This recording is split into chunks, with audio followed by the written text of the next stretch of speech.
د پکتیکا ولایت اوسیدونکي وایي د دې ولایت په 9 ولسوالیو کې له تیرو 18 کلونو راهیسې مخابراتي شبکې کار نه کوي چې له امله یې خلک له ګڼو ټولنیزو اقتصادي او نورو ستونزو سره مخ دي.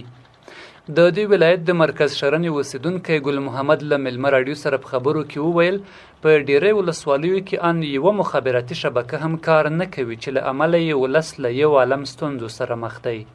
نوموړی موټر چلوونکی دی او د دې ولایت بېلابېلو ولسوالیو ته سفرونه کوي، خو د مخابراتي شبکو د نه شتون له امله ډیری وخت نشي کولی خپلې کورنۍ ته یو ډاډ ورکړي چې په اړه یې اندېښنه ونه کړي.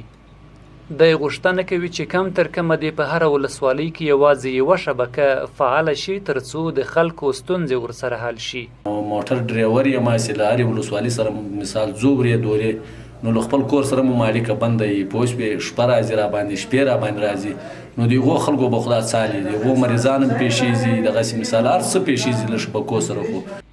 یوازې د مخابراتي شبکو د پوښښ کمښت نه دی چې خلک یې له مشکلاتو سره مخ کړي، بلکې د شبکو انټرنیټي خدمتونه هم یو له هغو ستونزو څخه دي چې خلک پرې زیات شکایتونه کوي. محمد یونس وایي چې له یوې خوا د مخابراتي شبکو انټرنیټ کمزوری دی او له بل پلوه یې قیمتونه خورا لوړ دي. نوموړی زیاتوي چې خلک له سخت غربت سره مخ دي او نشي کولی چې پر دومره لوړه بیه نیټ واخلي او ویې کاروي. ضعیفه یو ده مصرف بل زیات کی دا د خلکو مشکلات دومره ور زیاتوي یو چا سره مثال کار یې هغه ورسره وصل سي مګر خبرې نشي ورسره کړی. باید یو څه ارزانه سي خلکو ته یو دومره موقع ورکړل سي چې هر څوک هر غریب هر مسکین چې دغه مسافر دی بار کې هغه له کوره وتلی دی بسارا دی ټلیفون مصرف زیات کوي ورته خو انټرنیټ بیا مصرف کم کوي خو موږ وسایل نه لرو. ولې په ورته مهال د پکتیکا ولایت د مخابراتو او معلوماتي ټکنالوژي رئیس ارسلا هاشمي مني چې د دې ولایت په 9 ولسوالیو کې مخابراتي شبکې فعالیت نه لري، خو لامل یې په اړوند ولسوالیو کې ناامني په ګوته کوي.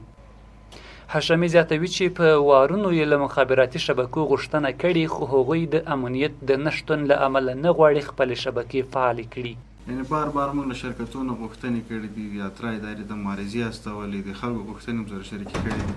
چې یا د ولسوالیو کې خصوصي کمپنۍ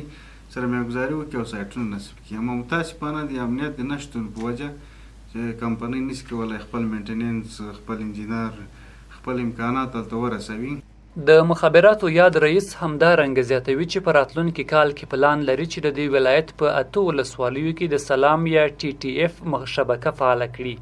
تر څو خلک تر یوې کچې له دغو سهولتونو برخمن شي. د یادونې وړ دی چې اوس مهال د پکتیکا ولایت په زیړک اووم نه نکه ګیان وړممی تر واځخوا او ګومل ولسوالیو کې هیڅ کومه مخابراتي شبکه فعالیت نه لري چې له امله یې خلک له ګڼو ستونزو سره مخ دي او څو ځله یې د فعالولو غوښتنه کړې خو چا یې غږ نه دی اورېدلی.